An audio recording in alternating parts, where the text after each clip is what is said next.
Hello and welcome back to this week's video. This week I'm going to be painting a tiny canvas and I've already painted it, it's already done, and I'm going to grab it so you guys can have a little idea of how tiny this thing is. Look how it. Okay, hang on, I gotta drop the either. Ta-da! Obviously you can't see the finished piece, but you won't see it at the end. But it's still cute. I mean, look at it. So tiny. I picture there's like tinier canvases though, because I have literally seen people paint the inside of like pendant necklaces and chef's kiss. Like, I would have loved to paint something inside of that. That would be like a great video, like the thrift store makeover thing, you know, like, you know, finding that. Okay, I'm getting off track. But yes, this is itty. Okay. But yeah, that was pretty neat. And let's get into today's video. And we're back with purple gouache. Now this is my first time using gouache. I've never really experimented it before. I didn't even take a Skillshare class for this or look up any tutorials. I just decided to jump into it and do some chaotic crafting. I also kind of feel like doing that line from Patrick's song when he's brushing his teeth. Brushing everywhere. And then he shoves the toothbrush into his armpit. Like, gross. Okay, now let's actually talk about the painting. So I did a purple magenta background. And as you may have already guessed, I'm painting a little soot sprite.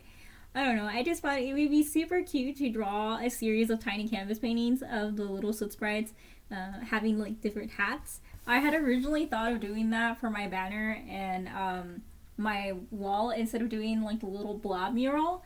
But ultimately I went with this little blob because I thought it was super cute. And also I did not have the patience to draw that many soot sprites, and yeah.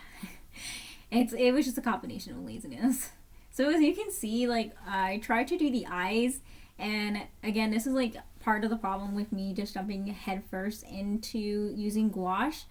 It's the fact that I reactivated the black so that it mixed with the white and then it came out kind of gray. It also probably just has to do with the fact that it has a longer drying time than watercolor, which again, I'm not really used to.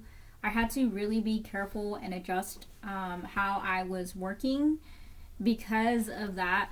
And again, it's just something weird for me because I mainly work with acrylics, and I kind of figured gouache was going to be more similar to watercolor in the sense that the layers aren't easily reactivated. Whereas gouache, it kind of feels like if you do more than 2 or 3 strokes, you're reactivating the bottom layer with the moisture from the new paint, and it just turns into a hot mess. So here I'm trying to fix it, and I had done a decent enough job with the white, but I kind of had to slather on that white paint on there, and you'll see why that's a problem in a bit. But anyways, it's not very clear on the video because I'm still kind of figuring out this new camera. But I put a little tiny witch hat on him because I just thought he should be a witch. And so then the little bubbles in the back are meant to be the little cauldron bubbles. And I really wanted to add more like highlighting details to it. You know, like adding the shadows and highlights to the bubbles and the hat. But again, because I had already had a bad experience with the eyeballs of the soot sprite, kind of being muddled with the black underneath, I was very hesitant to do so, and it didn't occur to me until even right now with this voiceover that I could have done so with acrylic. So now I'm just adding some Mod Podge to seal it in, and again, you're about to see why I deeply regret not being patient enough with that gouache and just kind of taking a moment to walk away from it, since I already had you know, a bit of a warning with like, oh, this is going to reactivate. And I just, you know, in my impatience and steadfastness, I just did not think it through. Yeah, so you're about to see what happened. This is the exact moment when the eyes just went, and I ruined the painting.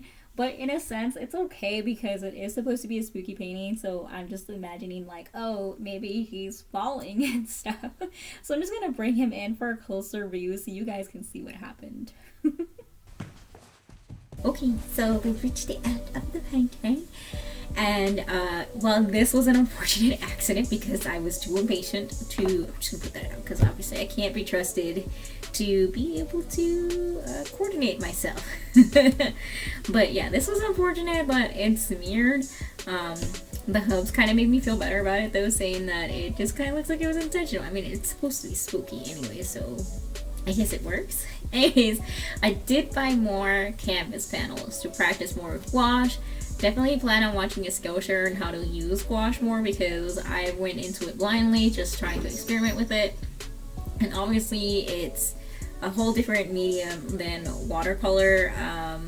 And I say that because it's more opaque and thick. And I'm not sure if that's just exclusive to the jelly gouache, but it definitely is something that I was not expecting. Like, I was very impatient with it for one, so that probably has a lot to do with it. But second of all, like, I felt like the thickness that I put on the eyes didn't help either, and just not being used to how quickly and easily it reactivates. Like with watercolor, yes, you're gonna get some reactivating, but usually when you're layering, it doesn't reactivate instantly like once you touch the paintbrush to it. And I kind of felt like that was my experience. Again, it might just be because I don't know how to work with this medium, but yeah, that was just it. So hopefully next time it goes better. It's like I talk with my hands. Actually, I do. It's not like I do talk with my hands. Anyways, see you guys next week, and stay crafty.